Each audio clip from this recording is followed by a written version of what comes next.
good? Matt Clark here at the new Matt Clark. How are each and every one of you doing on this amazing Wednesday? I'm doing great. My girl's doing great. My family's doing great. I hope each and every one of you are doing great, even though we're in the same times we've been in, let's be honest. If you could please hit that like button. If you could please hit that subscribe button and that bell notification button so you get all my videos when they're new. If you could share with somebody on social media, help spread the message, help spread the word, that'd be amazing. And there's a PayPal option if you'd like to donate, help support the channel.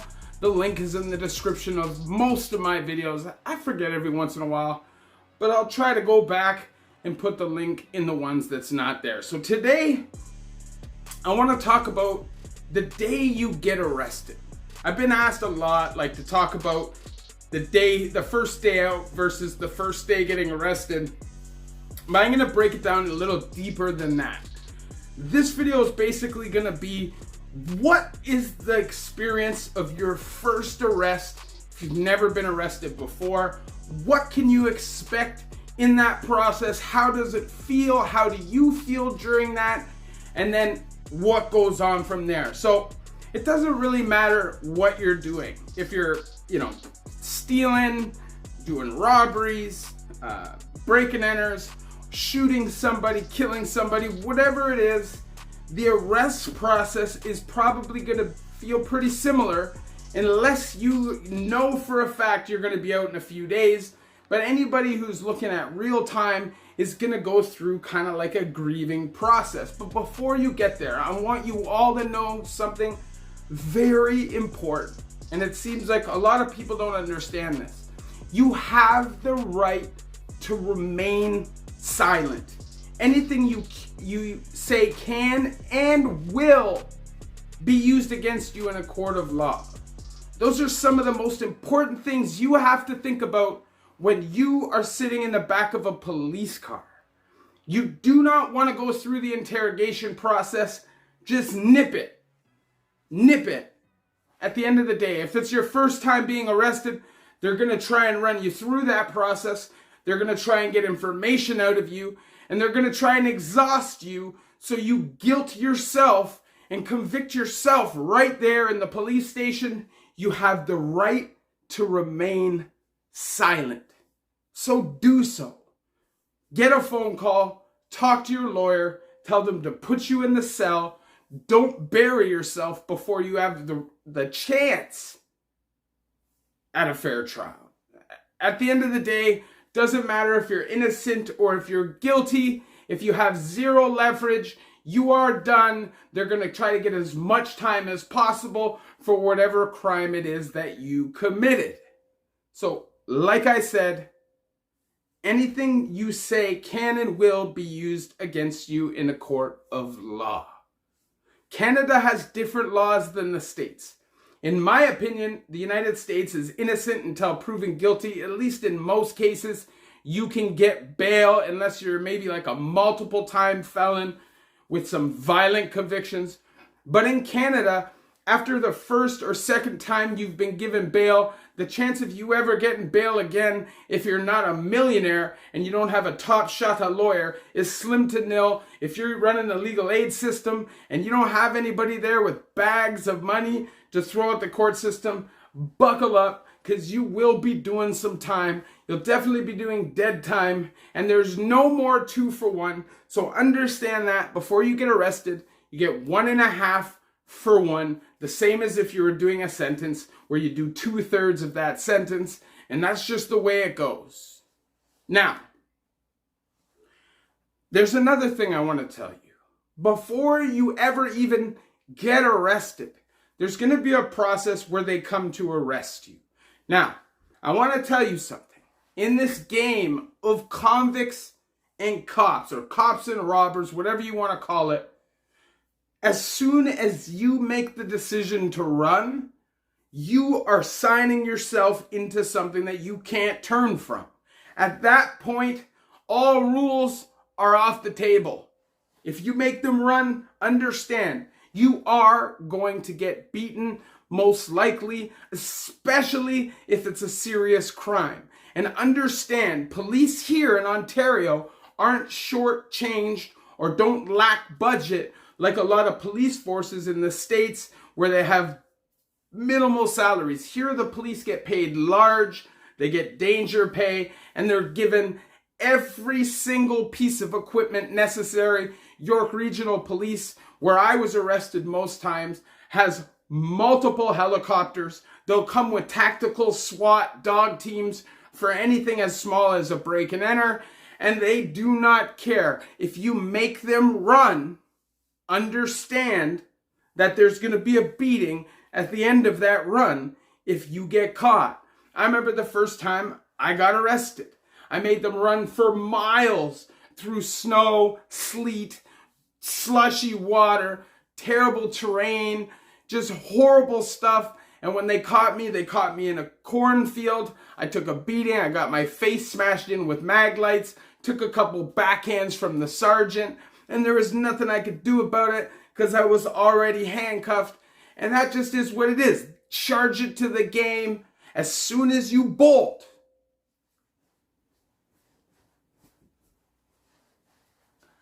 they'll F you up if they catch you. That's facts. I don't care what anybody tells you. And maybe every once in a while you might get lucky if there's a lot of people watching or something. But just understand that. Understand that. So, then there is the overnight. So, if you don't get a promise to appear, which happens to most people who aren't on serious offenses the first time you get arrested, meaning they take you to the police station, they run your prints, they do that, and then they basically cut you free with a promise to appear to court.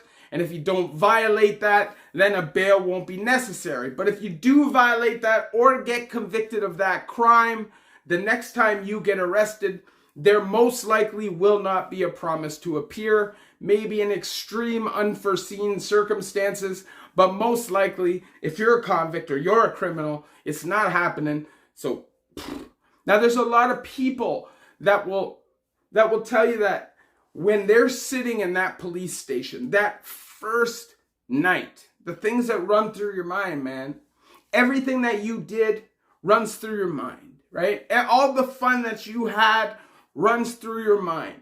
And it's almost like you don't believe what's happening as you lay there looking at those walls. But when you know, once that starts sinking in that this is over, then you go through like a grieving process where you grieve your freedom. I know guys can cry, guys can flip out, lose their mind, snap, want to fight the feds, bang, smash, scream all night, end up in the hole once they get to the bucket, flip out in court. It just depends. Everybody handles it differently. But that first night is hell. They do not provide you with any bedding, blanket, pillow, anything like that. In York Region, the one benefit that you do get is they don't just give you a bagel with cheese or something like they do in Toronto. You get like a Tim Hortons meal or a McDonald's meal, something that you can actually enjoy, knowing it's your last meal before you go start eating prison schlop and crap if you don't get bail. That night, the first night, is always hell because you could even be exhausted. You could have layers of clothing so you could bundle up and make a pillow and be comfortable. And that will happen, and then you'll get screamers. People coming in the drunk tank that want to scream and pee all over the place and threaten you and want to talk tough, even though they're going home in a couple hours and there's absolutely nothing you could do about it. Just adds to the stress, adds to the frustration, because keep in mind, at this time, you're going through the process of accepting years. It doesn't take long. That process is very quick.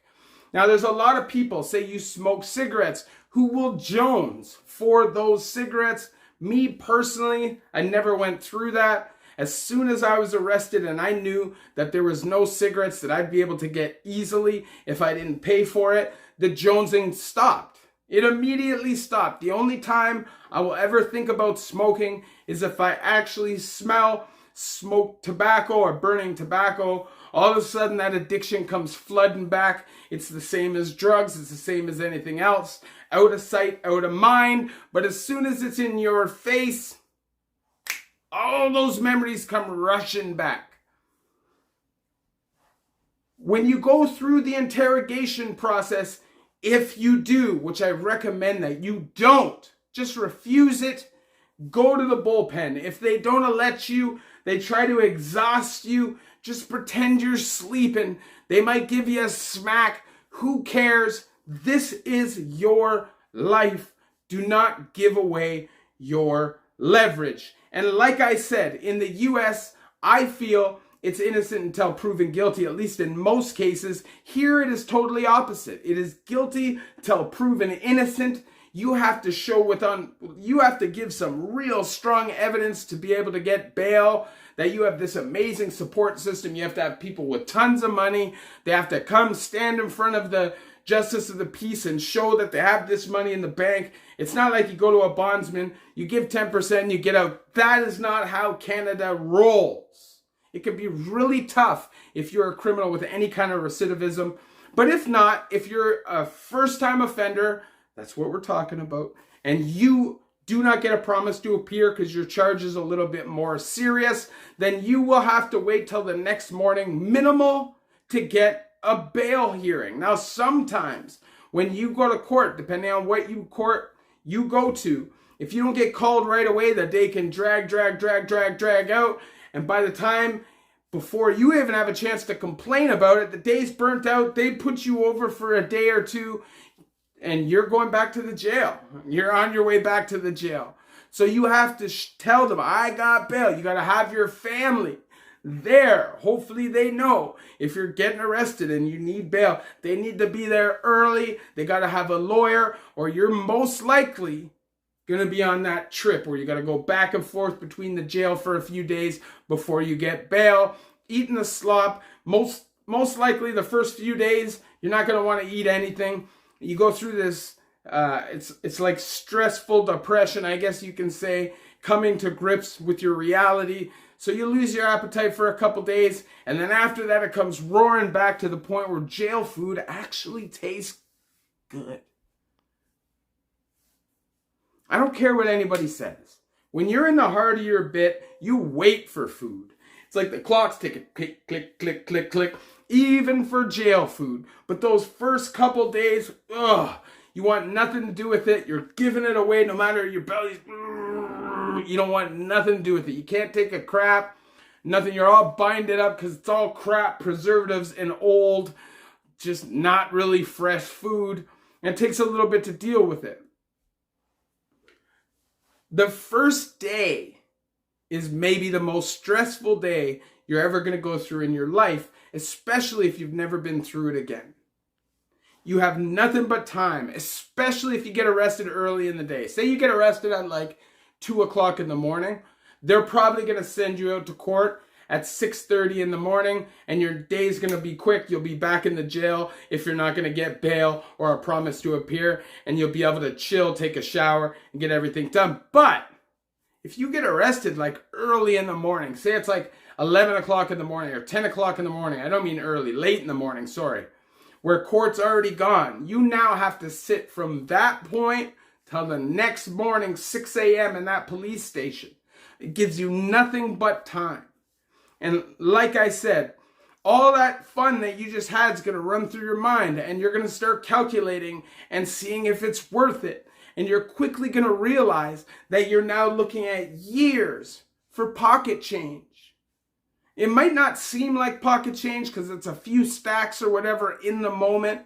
But if you think about it, if you collected an ODSP check or a welfare check for 3 or 4 years, that is thousands, tens of thousands of dollars that you could collect in the time that you're locked up. So all in all, it's not worth it. And if you have any kind of drive, any kind of motivation to work in that amount of time, the amount of money you're losing, even if you're working a legitimate job at like minimum wage, you're still losing 6 figures over 3 or 4 years. Time is money. And you don't have a lot of time where you're in your prime, where you're young and you're hungry and you want that. You want to go make money, support yourself, build a future, build properties, or build family wealth. Once you're 30, 40, 50 coming out of the system, a lot of times you can be burnt out. So that first day, all this stuff runs through your mind. Every single possible thing that could happen runs through your mind. Worst case scenarios run through your mind. Are you going to get in a fight? Are you going to do this? What if you land on this range? What if you land on a range that's like this? What kind of range are you going to land on? What does it look like? What kind of people are going to be there? Are those people going to like you? Are they going to accept you? Are they going to look at you different? Are they going to want to be violent with you? These are all things that you go through the first time you get arrested.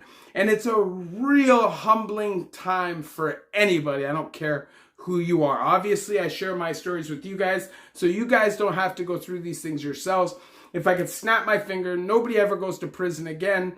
Nobody's ever addicted to drugs. Nobody ever feels necessary to break the law again. That's what I would do, but that's not a reality, especially in 2021. It's just not the way things are right now, right? People are hungry, ribs is touching, and sometimes you gotta do what you gotta do. One last thing. In the Canadian system, there is no rule against them exhausting you in interrogation. So in the States, if you lawyer up, as soon as you lawyer up,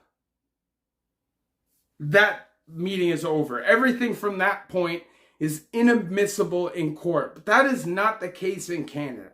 In Canada, they can legally keep you in there and just exhaust you and exhaust you and exhaust you and pick at you and pick at you and pick at you and try to break you down. So what you got to do is you got to stop that visit right away. You got to tell your lawyer, this has got to be shut down before I lose my mind. It doesn't matter if you're at risk of physical violence. You have to think about yourself, your future, and what matters. And if you give up all your leverage, you are finished. If you could please hit that like button, you could please hit that subscribe button and that bell notification button so you get all my videos when they're new. If you could share with somebody on social media, help spread the message, help spread the word, that'd be amazing. And there's a PayPal option if you'd like to donate, help support the channel. The link is in the description of all of my videos. Those feds aren't your friends. No matter how much they try to convince you of such, you slip up one thing, even by accident, they will take that, run with it, and sentence you for something you didn't do. It happens all the time. In an interrogation room, there's only one thing to do, and that is to say, zip! Protect yourself. There's a reason why I never had co-accused all of my criminal life. I wanted to be responsible for my own actions, and I didn't want to rely on nobody because a lot of people can't stand up to that, man. They just can't. Love each and every one of you. The new Matt Clark.